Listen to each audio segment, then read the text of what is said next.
Hi, and welcome to Ward 13. I'm here with Gonzo, and we have the privilege to have Dana Beal as a guest. Dana was recently in a full-length profile in the New York Times. But Dana, you've been around for a while, haven't you? When did you first? Why don't you introduce yourself to the audience here in New Hampshire? Well, as a kid, I was actually active in the civil rights movement. Yes.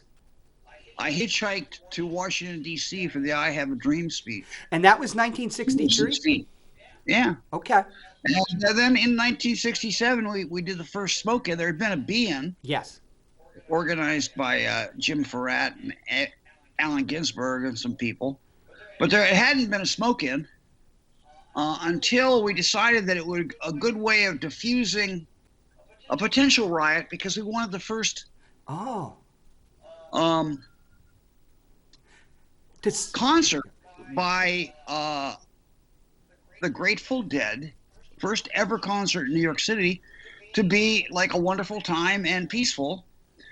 And, you know, there had been two groups of people, like kind of outside people from the suburbs coming in and the locals, and they'd been some pushing and shoving, I guess 2 nights earlier or something, at the corner of Avenue B and 7th Street. B and 7th Street, back in those days, must have been something. We handed out joints. And so you're at Tompkins, that was Tompkins Square Park, right?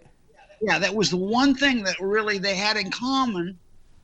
And, you know, those Puerto Ricans needed a good marijuana connection. They needed that hippie girl walking her, you know, they would like come with these kind of shapeless outfits and walk across the border with a couple of like kilos of pot under the. Oh, that's right. Mexican pot used to be prized when I was a kid. Yes, and that was what it was. It wasn't the greatest pot of all time, but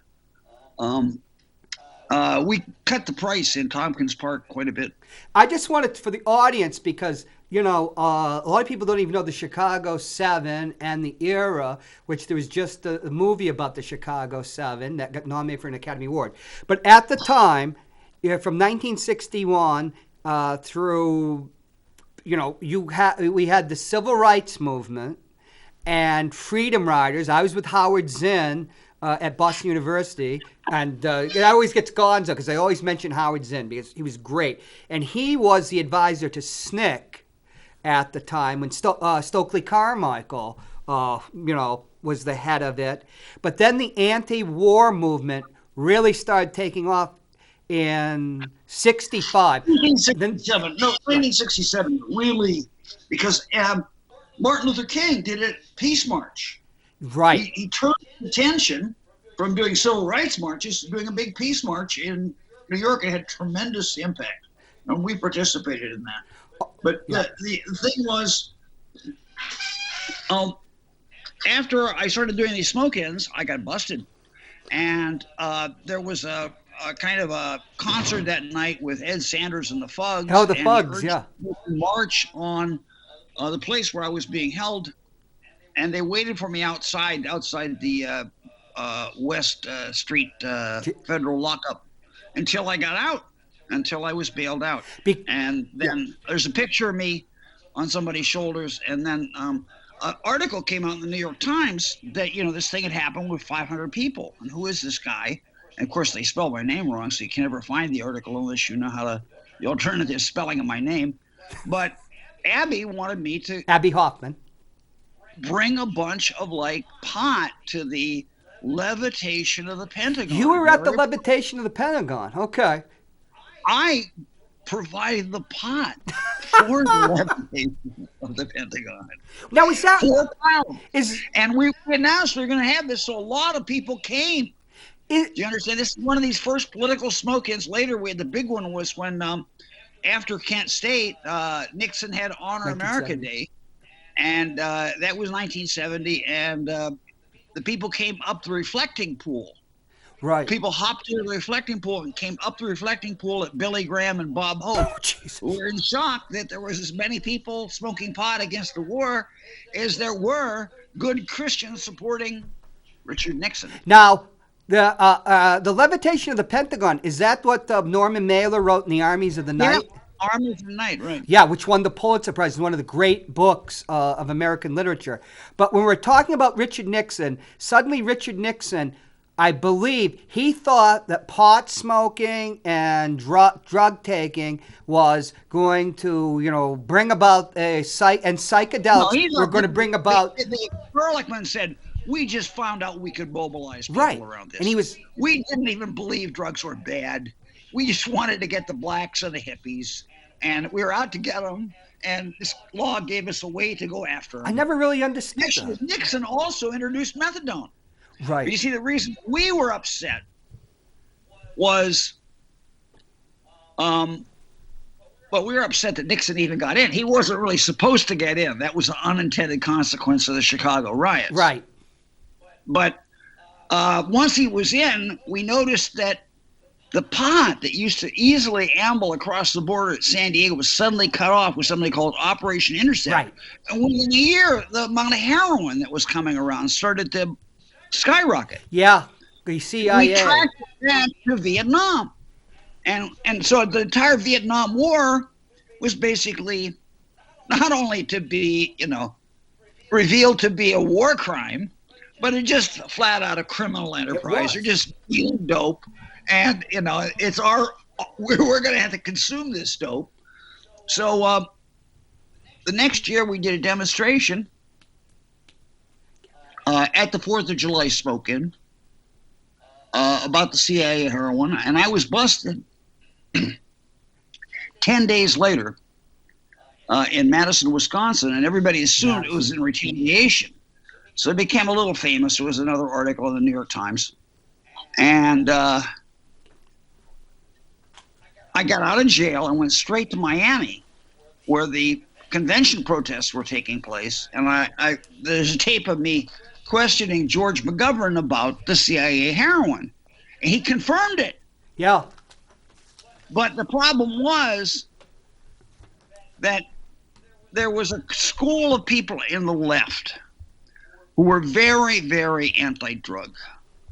People like, Bob Avakian today, they're still around. And this split the yippies later into like the pro-pot faction and the other people who said you should de-emphasize this and you're not real yippies. They would always say to me that I wasn't in Chicago. But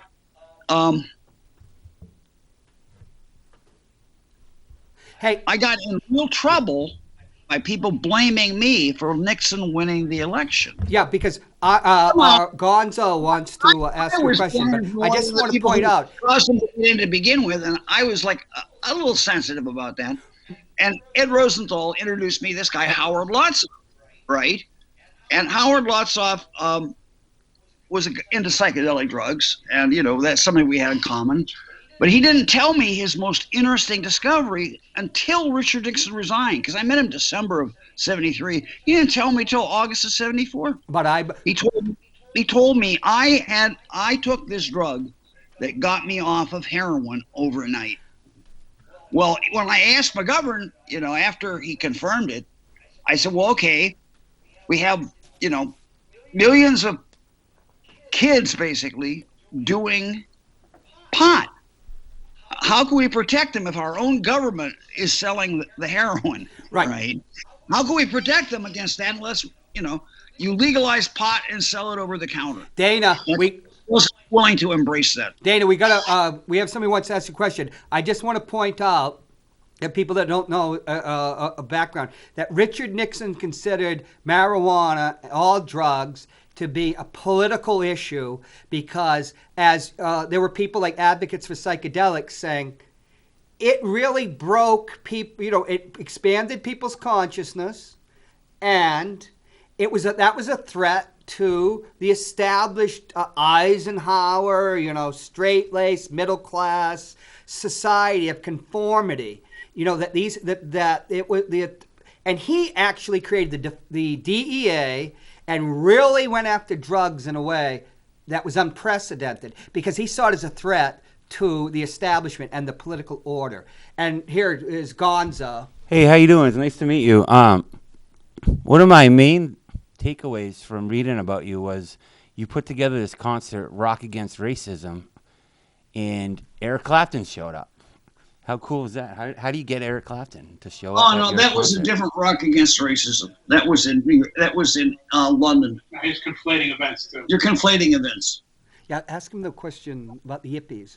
Right. So, well, the Yippies, the Youth International Party, they opened a museum in New York City. In, what was it? 05? I mean, No, that was us. We lost the building. Who were the Yippies? That's the question to ask. Because the Yippies, when I was, a teenager, were a very, very big influence. They had a big influence in culture, You guys have changed culture. Well, we're talking about a cultural watershed, the politics and culture. And so tell us about the Yippies. Well,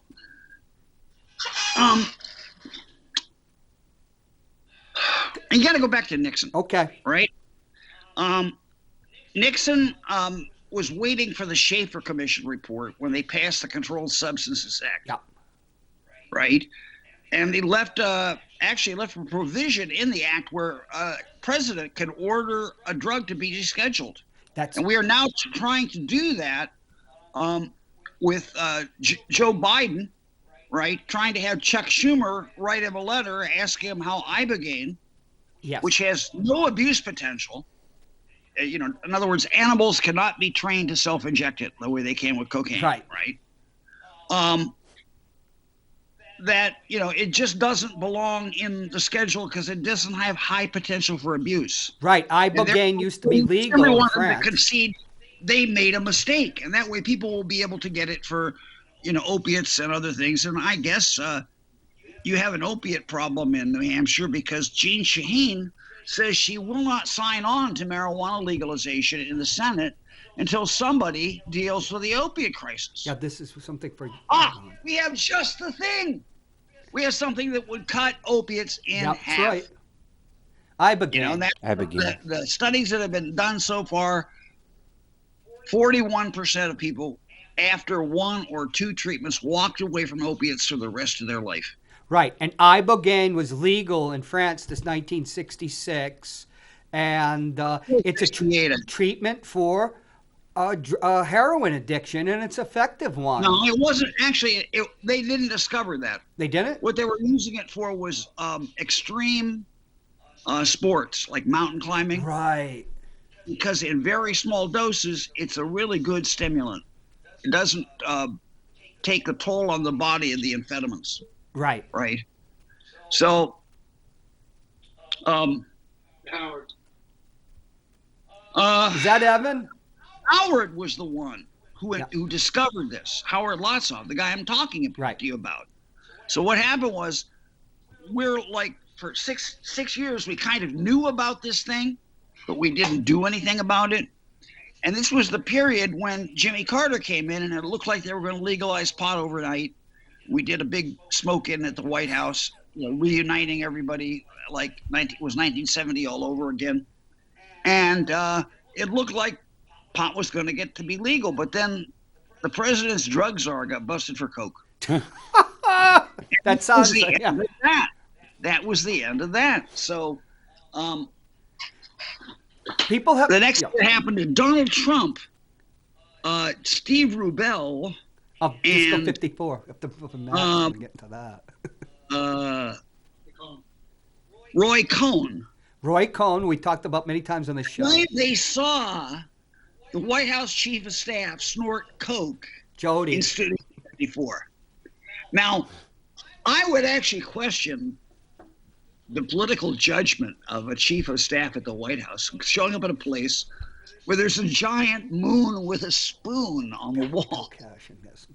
You gotta see this picture of the moon with a spoon. I have it somewhere, but I can't whip it out. Anyway, the point is, it's bigger than a human being. Like, there's a picture of the human being cleaning the moon with a spoon, and it's way bigger than he is. Yeah, so he was a character. The place was a celebration of coke. Yep. That's what it was about. Studio 54. And we became upset because of two things. One, our main patron, which was Tom Forsad, who started the High Times, committed suicide. Oh, I didn't Because know that. He piloted his best friend into a tree. Oh, yeah, bringing in, yeah. A bit of weed. They had maybe too much weed in that particular plane. Oh, is that the Albert Goldman wrote about that? Then Was he the kid? we started to get a problem. We got a problem at High Times, and I was peripherally like an advisor, kind of. I read that in college. And they came up with this heroin chic idea. Yep. And he said, that's a terrible idea. We demonstrated against heroin in 1972. Do we have to go through this again? And the result was we were kind of blackballed. And we were already kind of blackballed by the, remember, anti-imperialist, anti-pot left, because we were the odd guys out who were really pro-pot. But we're real radicals like we are today. And we ended up having a situation where there was a big public feud about heroin chic. It broke outside of High Times. Right. It was in between different papers and stuff, and the Hipster Times. And we ended up starting an Ibogaine project, because we said, well, basically they said, you can't comment on heroin. You can't be against heroin chic because you smoke pot. Which So is you're ridiculous, disqualified. utterly ridiculous.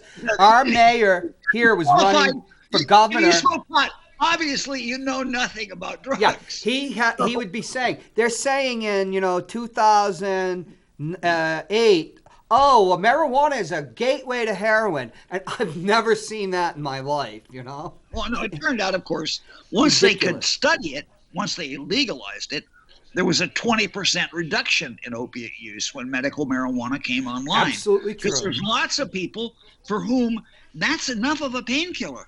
They don't really need opiates. Opiates is too heavy. It's got problems. That's right. But the point is, it's like right after Reagan gets elected. Oh yeah, pot stopped. Based No pot in partially Boston. on the war on drugs, and that like Jimmy Carter was an uncertain steward when it came to fighting drugs, right? He was obviously pro-pot, so we're going to be really anti-pot.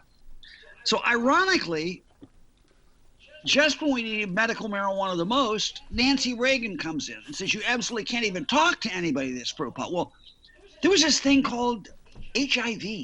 That's right. Do you remember AIDS? 1982. Well, it turned out the only thing that worked For the for AIDS testing was to eat it. You had to like make a marijuana brownie, not smoke it.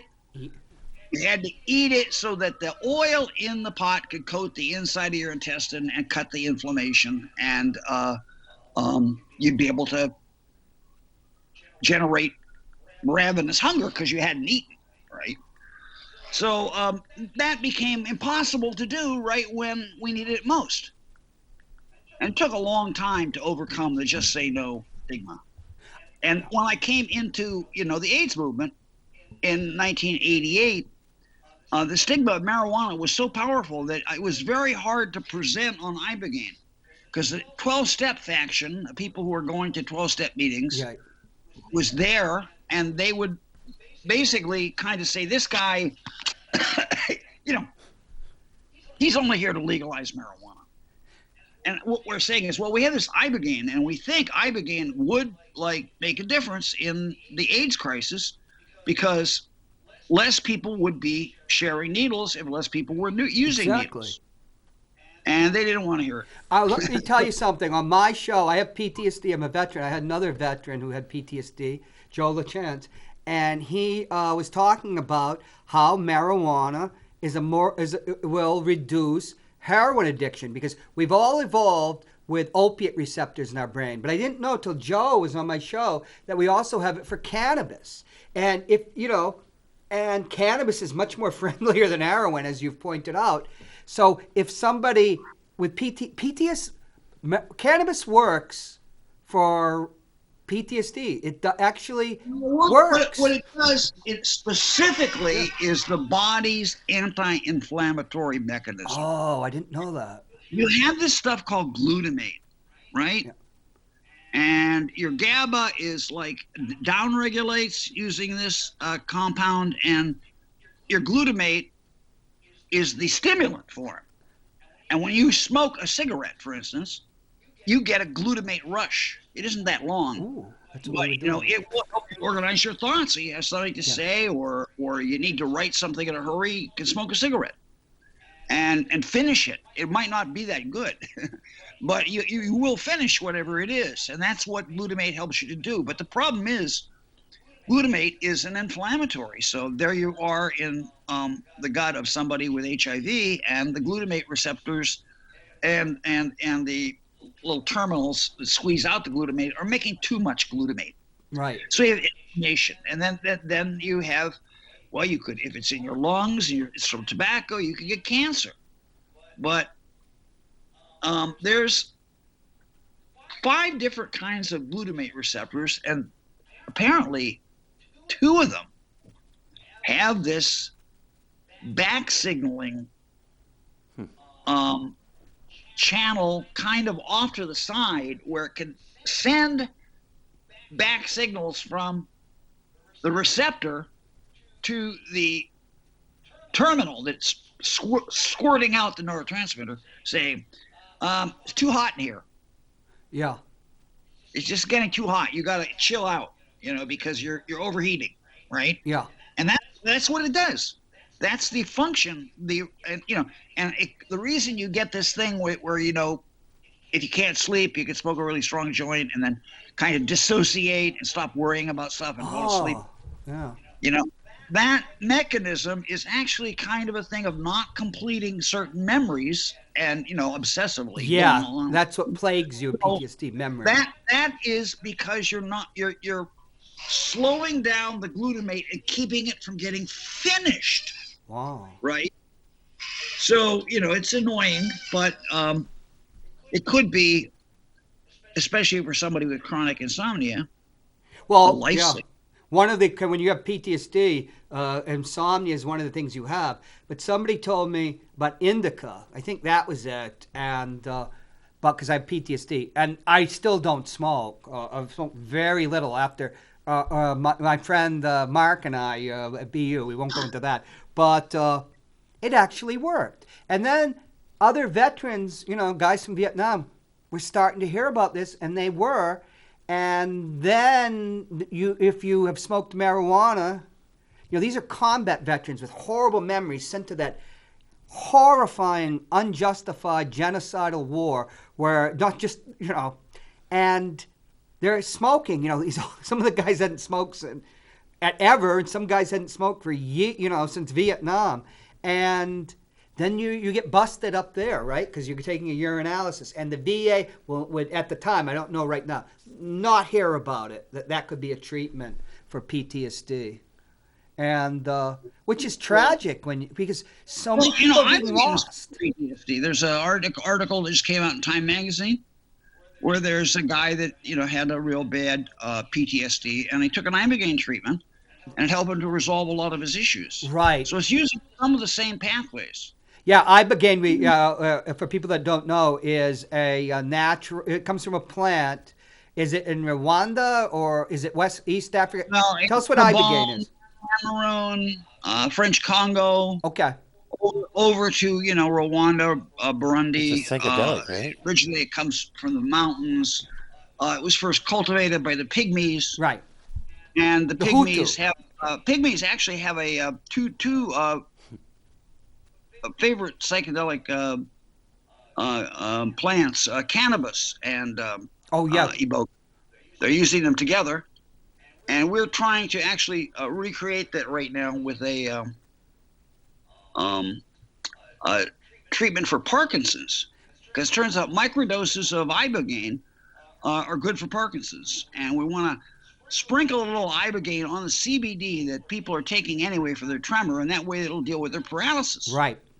Get paralysis with Parkinson's. Now, is that a psychedelic? There's a lot of exciting stuff happening, but what we need is for our senator here, Chuck Schumer, to rewrite a version of the letter that Rick Doblin already sent out,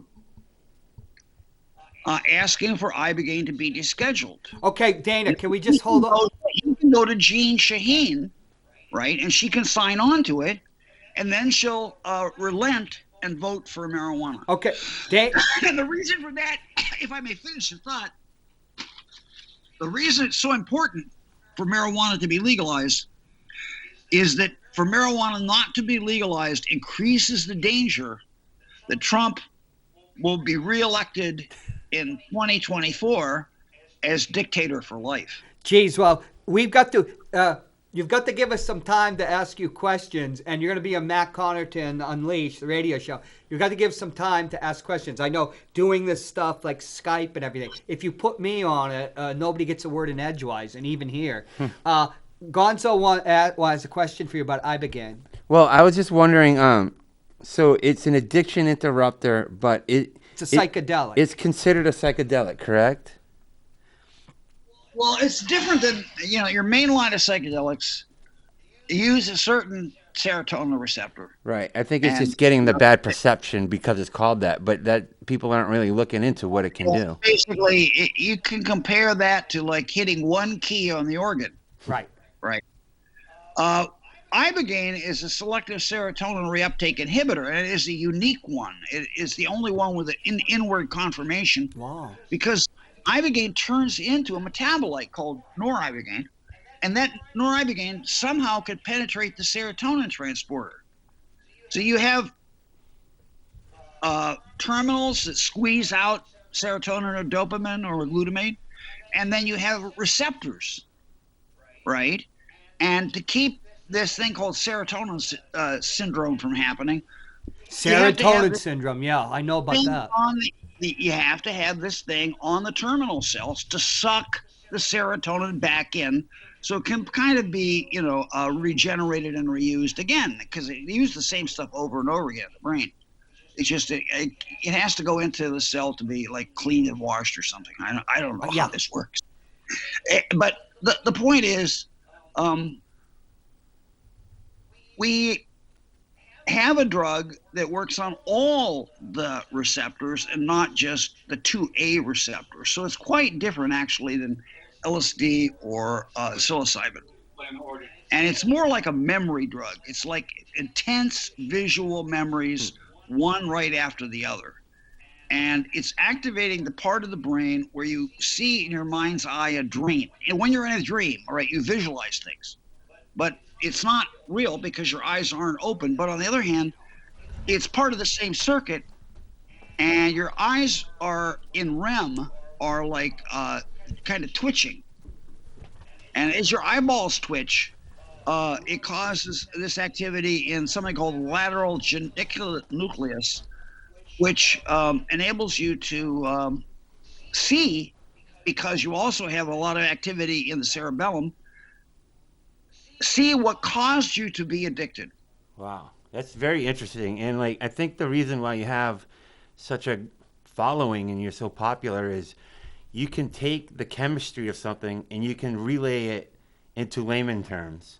So you can make a speech on something and advocate for it without making it boring. You know what I mean? Like you're good at explaining stuff that's hard to explain to people. I'm a popular science guy. Right, but you also put it to everyday people so that they get it too. You know that they're not going to pick up on big terms. So the way you're doing it, I can see why people would gravitate towards you, and you'd be a good leader in that sense, Well, I'm just trying to get the understanding of how this works out, because it's gotten a bad rap and it's been misrepresented. And they keep making the same mistakes over and over again. For instance, they say, Ibogaine suppresses dopamine. No, Ibogaine causes dopamine not to shoot up in the first place. Right. Basically, what happens when you get craving? You're triggered. You say you're triggered by people, places, things, and all of a sudden you remember the first time you got high on crack, and you swore you weren't going to do any more crack, but it gets to be so powerful it takes over your brain, and you march down and buy crack. Well, that's because there was a surge of dopamine at a certain point Yeah. The glutamate and acetylcholine like made a flare, and they made like a little internal dream. You know, like a 3-second dream, like a very vivid memory of that first crack Oh experience. yeah, heroin addicts talk about that the first time it Yeah. went through them. Yeah, The first hit. and so the point is, actually, you know at this point, because you're an addict, that it ain't going to be that good. I mean, I eventually quit doing coke just because it gave me a headache, and it's just not. It's really a crappy drug, actually. Yeah. I don't know what people are doing it for, but people look. Matt Gates did it. He was with a girl. I bet he thought it would, increase his performance. Can I just, when we talk about PTSD, there is research, valid research, peer-reviewed from the best, journals, that small doses of opiates can treat PTSD. Now, Well, that's what's happening with a but lot of people who can who are stop at a small self-treating for dose? PTSD. So the thing is, I believe what you say is true, where cannabis can reduce heroin addiction and opiate addiction. Yeah. Especially if it's. Oh, we missed you especially lighting if up. the pain comes from inflammation. Inflammation. I suffer Yes. from that. When we would go into court on medical marijuana, and they would say, well, like he had AIDS, and this stuff made him feel better, and he said he had hunger. They said, well, he just thought he had hunger because marijuana fools the brain, right? I think your shirt's on fire. Was able to eat food again, and he wasn't before. That didn't work. And then they would say, basically, if it's depression, take a Prozac. Right. If it's BS. pain, take a Vicodin. There's no third category for inflammation. But what you really need is an anti-inflammatory. You really actually need this third I've just thing. found that out. Anti-inflammatory. I've just found out that part of my problem is inflammation. Everything. Because I've known people with PTSD now, and not just veterans. People from traumatic childhoods or that have gone through terrible things that happened to them, and inflammation. It's hard. I'm just starting to understand that, and I'll just tell you one woman I know who was a victim of something horrific happening. She was on MDMA when I first met her, and now I understand why, because now they've been doing trials with MDMA to treat PTSD. That's ecstasy, right? But the point is when you're doing it yourself, because the problem that we found out up at with the veterans, we're self-medicating when we're doing all these things, and because certain things work, but you just can't do it yourself in an anarchic background. But they won't allow these treatments that you're talking about, like at places like the VA, that are effective, and that you would have it in a controlled environment. It's money. Something. It's all money. But let's remember, as I was just talking to Norm outside, wants to come on his show in a couple of weeks. Without you and your movement, the Yippies, we wouldn't have legalization of marijuana today. I never thought marijuana would be legal in the United States. And in New Hampshire, it's still not legal, is it? I think that Maggie Hassan had a lot to do with that. To give credit, there is another group that actually did a lot of normal thing called Policy Alliance, and there's normal. Right. But what we did was, you see, back in 1980 when we started, the only thing you could do is either advocate for methadone. That's right. Or something like acupuncture. Yeah. Or 12-step, or for heroin, because there were people who pointed out that good medical heroin is actually better for right, like in the UK, in England. Yeah, than methadone, which despite what they says, it does do some funky stuff to your teeth and bones. And stuff. My friend Dr. And Jeff it Cassell also says blocks it's your awful. heart. Like ibogaine, same like hydrochloroquine. Right. Methadone has the same heart problem as hydrochloroquine. Well, it's called herd blockade, and it blocks the potassium channel. When you start blocking potassium channels, it kind of becomes a problem, and they want you to come up with the same molecule, but a variation that doesn't do that. And that's why it's so expensive to do, new drug development now. But we have a way to get around the drug development. See, that's what they do. They did it with marijuana. They basically stalled research for 30 years. Yeah, they did. Schedule 1 drug, which was like a schedule created by John Mitchell to ban human research. Right. Human research was extremely threatening. Basically, JFK took acid. Right. Cary Grant took acid. They were convinced that he was going to give away the store for a different reason. That LSD had half baked his brain, and he was just going to let America go red. So he had to be put down, right? And that was. It also had something to do with the fact that he neutralized Vietnam. And Vietnam, of course, is where the heroin was coming from. Mm-hmm. Oops. So, used to put them in body bags. Well, yeah, when we're talking about Vietnam, to people that don't know, the CIA used to run. How many people here in the audience, wherever you guys are broadcasting? There's nobody here except seen us. The movie Air America. Air America. With Mel Gibson and Robert Downey Jr. So good. It's somewhat romanticized, but it's actually pretty good. It's actually true. It sounds like a far-fetched story, but it's true. But you remember that I was out in California, and the San Jose Mercury News broke the story. It had always been known, but they got documentation and everything. And this was during the Clinton administration. The backlash against the editor and the story was so severe. They fired him soon. He was the first African-American editor of a major newspaper. And the government would not admit to it. It's like you said, you can meet George McGovern or other people. No, actually, it's in Kerry's report, man. It's very well known now. It's buried. Now, I think. Yeah. It's in Kerry's report on the Iran-Contra. Right. But about 2 paragraphs or something. Yeah, there was this secret air base which was being used by the Contras and financing down the runway with these other planes. Yeah, right. Disgusting. They were landing and taking off. Right. Yeah. That's the real government. It sucks to know that stuff. You don't want to know that stuff.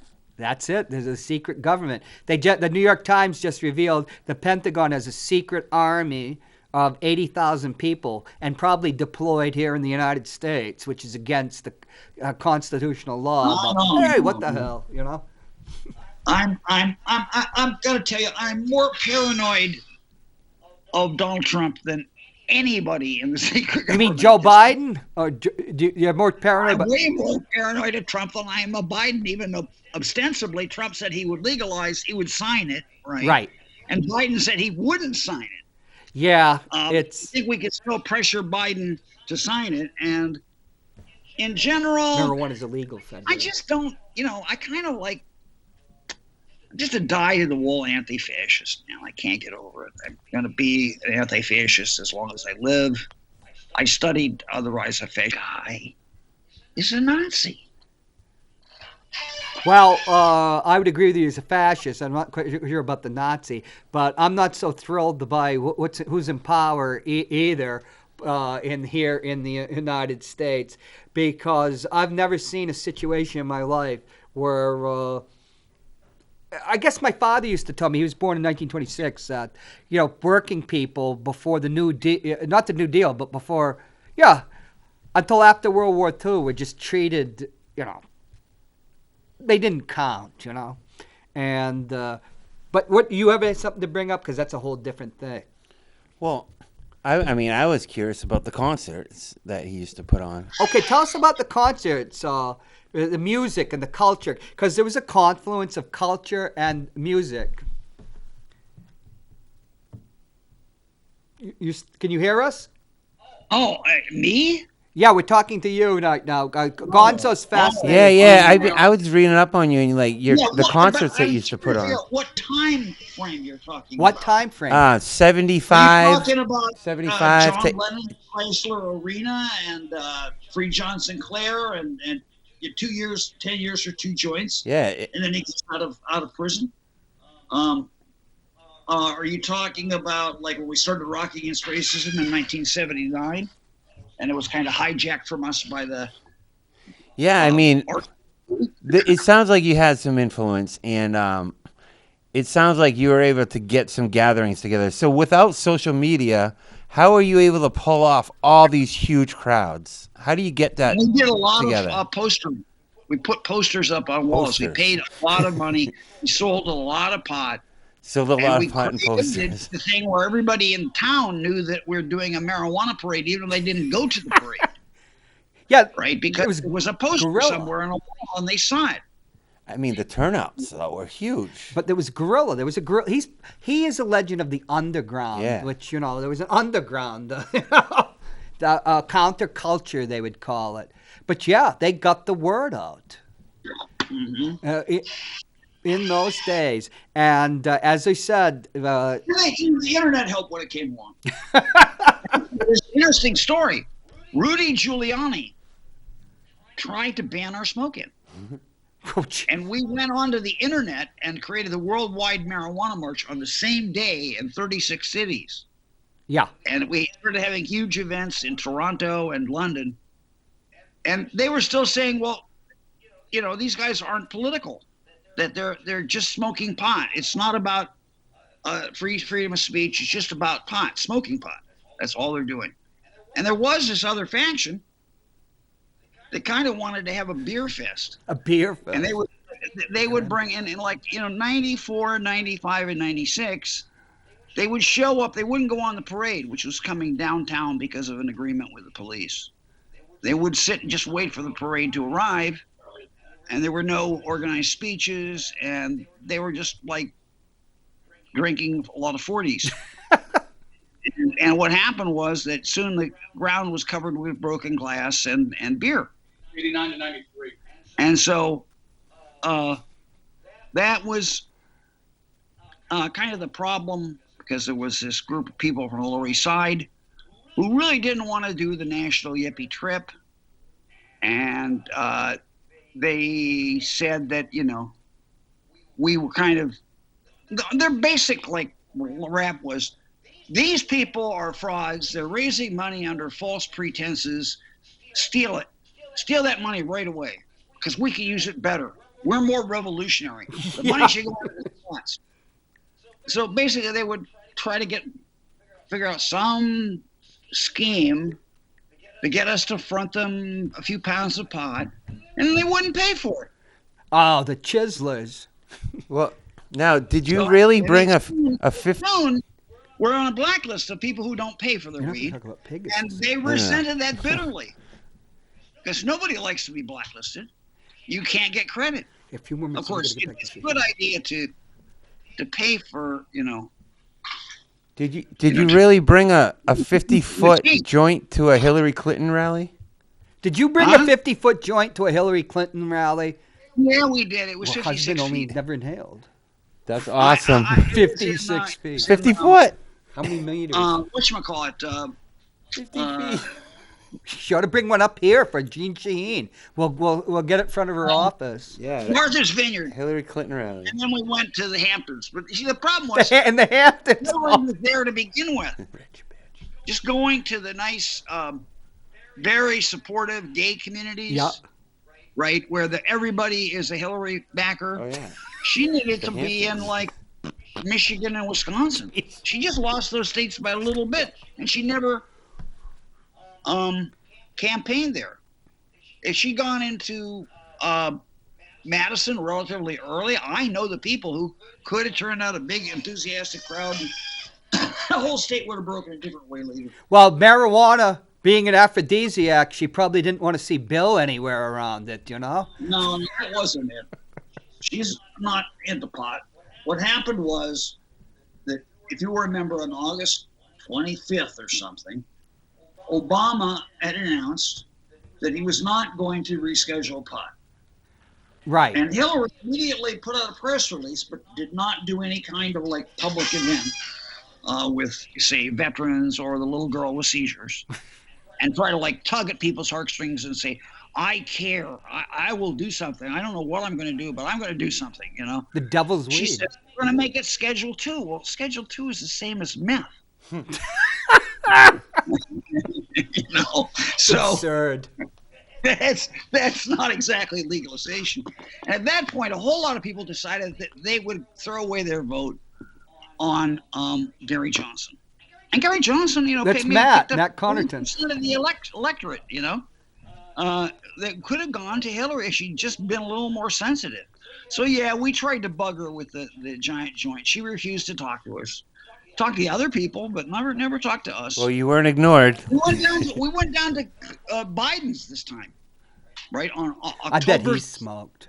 October 20th, 2020, last year. We went down there and we had a little public video that we made, and I read a statement, and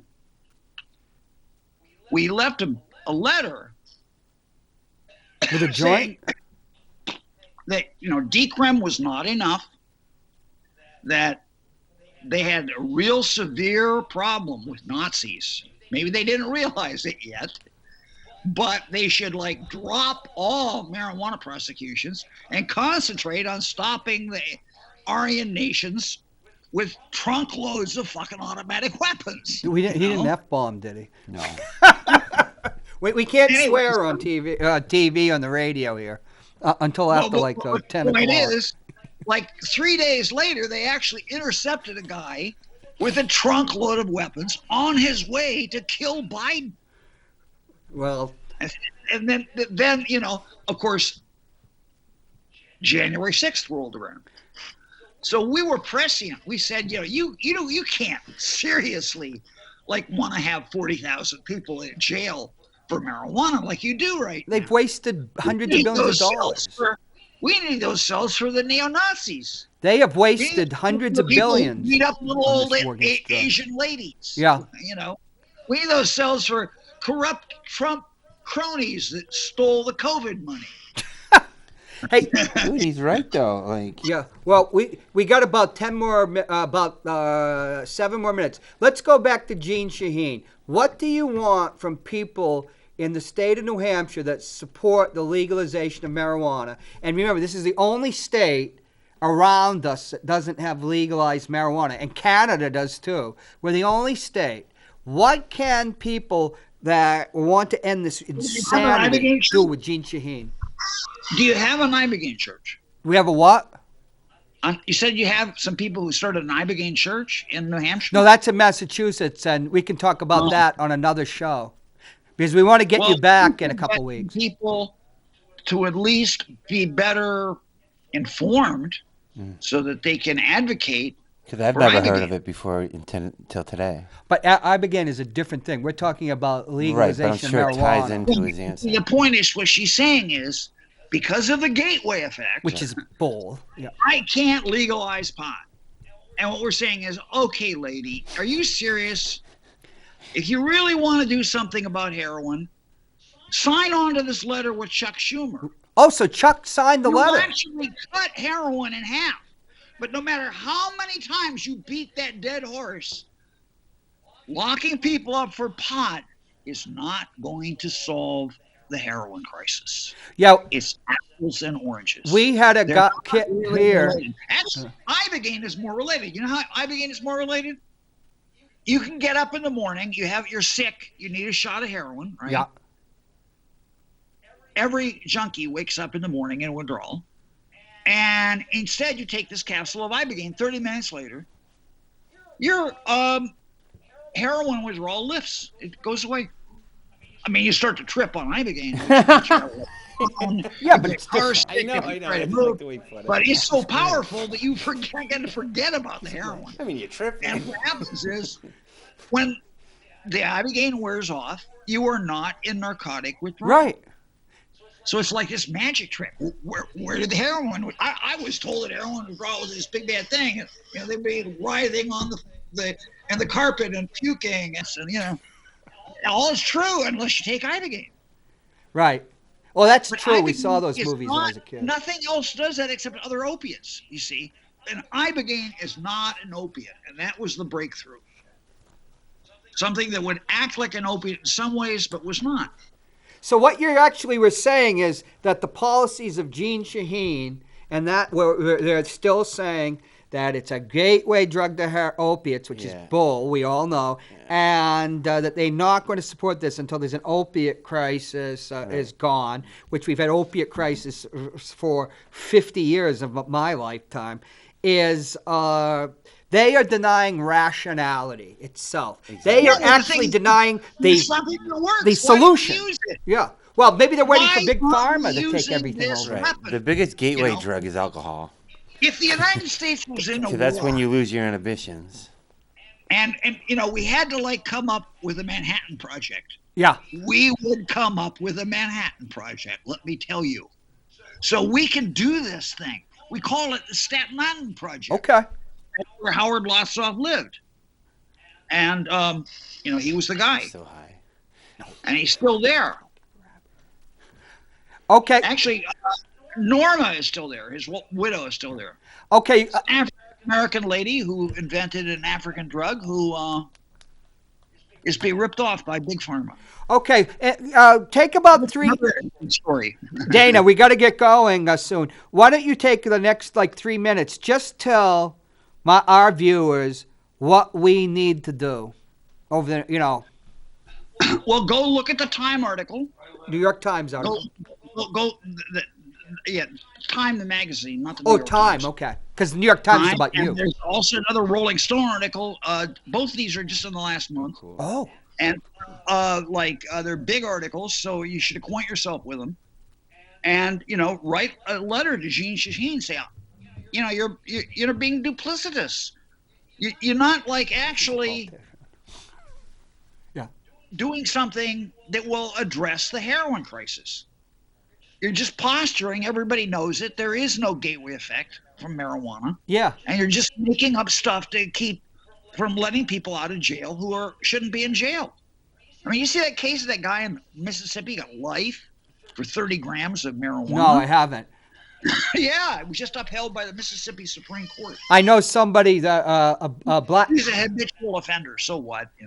He had a bunch of pot busts. A black kid here who was homeless got rousted by the police, and he had a small amount of marijuana on him. They put him in our infamous Valley Street jail, and he wound up dead. So basically for being homeless and having a little pot on him. A little bit of weed. And that's the point. As long as it's illegal, these egregious violations of human rights are going to continue.